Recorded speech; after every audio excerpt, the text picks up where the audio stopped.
Hi guys! This week is all about the sky and the stars and the stories that we see in the stars, which is constellations. And so for craft this week, you guys are going to be making some origami rocket ships out of some cool space paper. And then you're also going to be drawing your own starry sky and painting it with black and seeing what happens. We're also going to be listening to a book called Henry Stars. So, let's do it. For as long as stories have been told, people have been telling stories about the stars in the sky. Heroes, warriors, magical creatures and queens, all stories from ancient cultures as old as the earth. Well, this story is a little bit different. It's about a pig and what he sees in the sky. What will you see?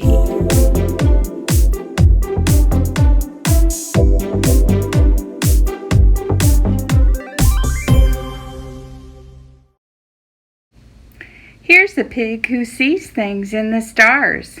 You can do it too when you look up in the night sky. Henry Stars by David Elliott, published by Penguin Group. Henry sat quietly on his step, staring up at the night sky. It was a beautiful warm evening, and as he looked from star to star, they seemed to form a picture in the darkness. "Ooh," he squealed, "what's that?"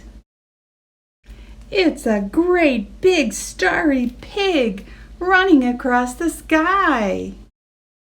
Henry raced over to the wool shed where Maisie, Daisy, and Clementine were getting ready for bed. "Bah! What's all the excitement, Henry?" they bleated. "I've found the great pig in the sky," squealed Henry. "Where? Show us," said the sheep. "There are his ears, and there are his legs, and there's his curly tail," he said, pointing at a group of stars. "See?"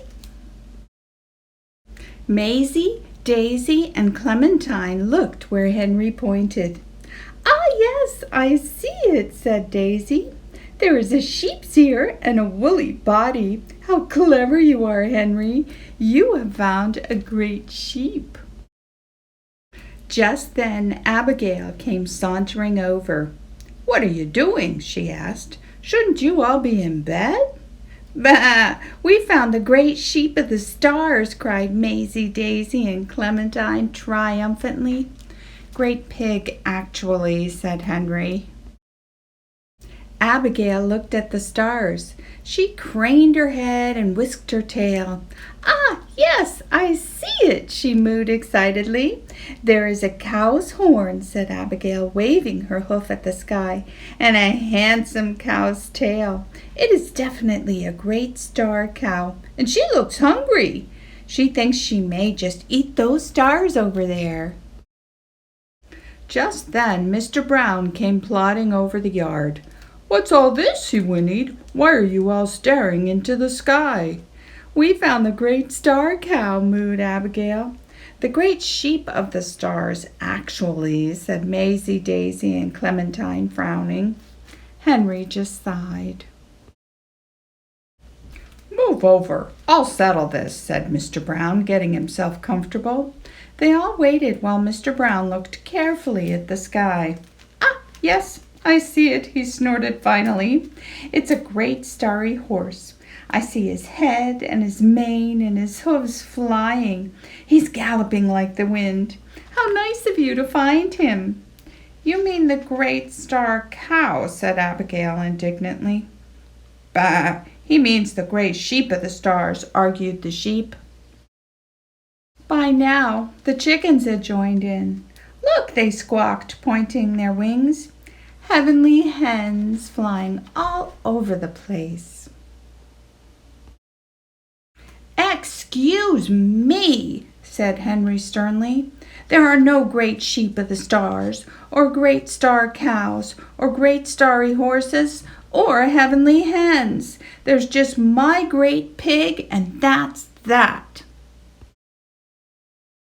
But now, when he looked up at where the great pig once was, All he saw was a sheep's ear next to a cow's horn on a galloping horse's body. What happened to his great pig, he wondered. Henry sighed, his mind all a-clutter. He decided to go back home.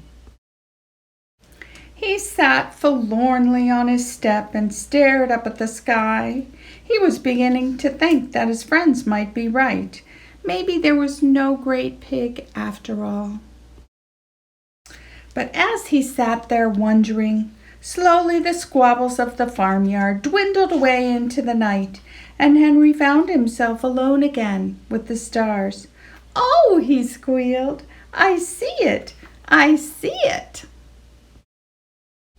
There, running in starlight across the night once more, was Henry's great pig. He couldn't wait to show the others. So look in the night sky and think about what pictures you can find and what stories they tell. Alright, wasn't that such a cool story to listen to? I know I loved it, and I hope you guys did too. So now what you're going to take out is your white piece of paper, your little container that has black paint in it, and some crayons, and a paintbrush. And so what you're going to do is take your crayons and you want to press really, really hard and start drawing a night sky or a landscape or whatever. I'm doing a whole bunch of different color stars all over and having it be like a night. You guys can maybe draw the Milky Way or draw some planets, draw whatever. Something spacey, draw some constellations, something out of the book we just read, anything really. But I'm just doing different colors here.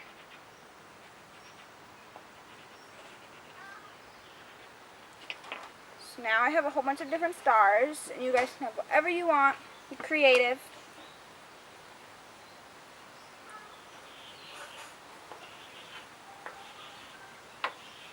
This is a white crayon. It should show up a little bit when you do it.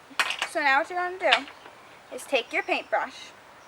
You're going to dip it into your paint. So you might have to mix the paint a little bit, but you don't want a lot on your brush. A little bit goes a really long way. So you're going to dip it in, and then you're just going to start painting it. And you don't want big globs. You want to make sure it's flat, that it spreads out evenly. You might need to add a little bit more. Then you just keep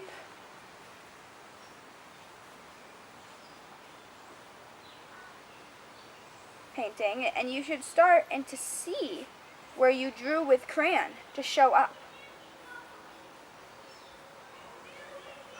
You don't want a lot on your brush, just a little bit. And it's okay to go back and get more though, but to start you don't want a lot. And if you chose to only use the white crayon, then it just comes up as clear. I think it's still really cool.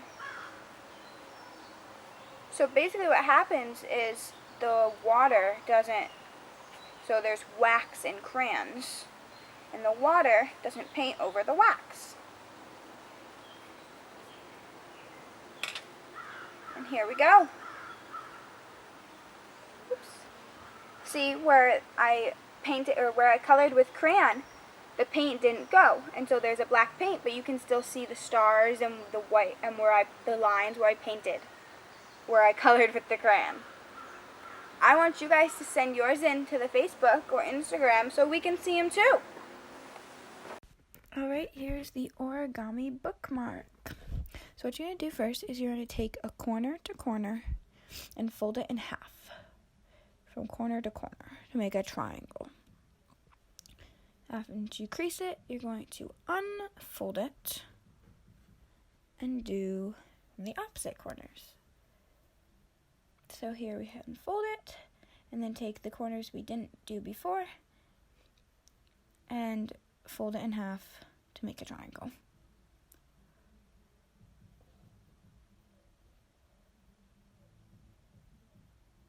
Once you crease it, you want the you want the triangle part at the bottom, and you're going to take the points, but only the top flap of it, not both flaps, and fold it down until you get to that bottom line and crease it.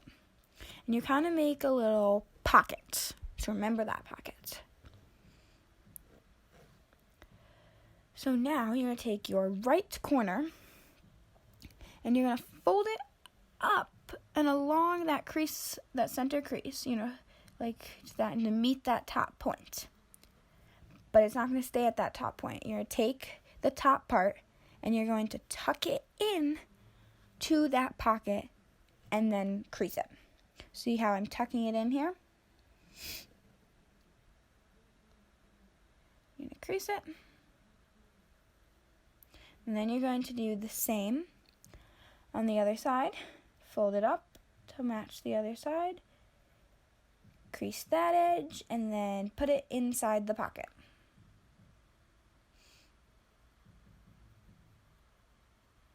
And crease along the pocket. And then you're done. Doesn't look like much, but as you see, there's a little corner there. And it's going to go inside. You put the page inside that little corner. And then close your book. And it marks your spot for you. Alright, here's the origami rocket ship. So you're going to start, you're going to fold it in half from side to side. And crease it. After that, you're going to open it up. And you're going to take the sides and fold it into that line we just made. And both sides. So fold it into the center and crease it. And now you take that and fold it in half the opposite way with the flaps in the inside. So now you've made a square. After you have that, you're going to undo it and fold only the right side in to meet that line we just made.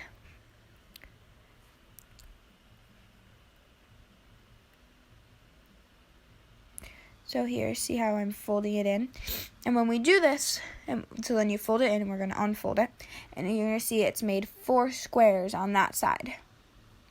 So you're going to do, so you're going to take that top square and you're going to fold it over to the other side. You take the line and you crease it, so corner to corner like that. But you're not all the way, only part of it. So you kind of want to make it look like a box, part of a box.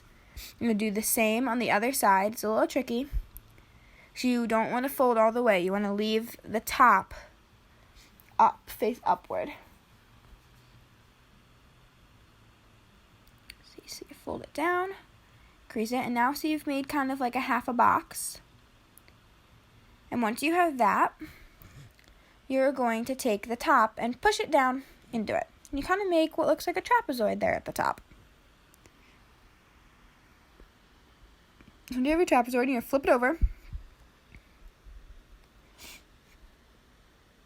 And you are going to fold the corners of the rectangle part into it, into the center line.